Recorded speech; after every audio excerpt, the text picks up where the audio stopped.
Be, ano ba nangyayari sa'yo? Bakit ba palagi ka palakad-lakad?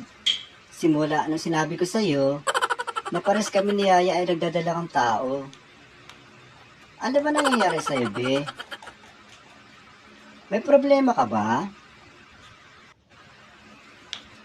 May alam ka ba sa pagka-buntis ni Yaya? Nakwento niya kasi sa akin wala raw siyang boyfriend eh. Kaya nagtataka ako paano siya nabuntis. Be, may alam ka ba sa pagkabuntis ni Yaya? Sabi kasi, pag hindi mo alam yung takbo ng buhay mo, subukan mo maglakad. Kaya ito, palakad-lakad ako. Malay mo, malaman ko yung takbo ng buhay ko. Kung hindi, subukan kong sumakay.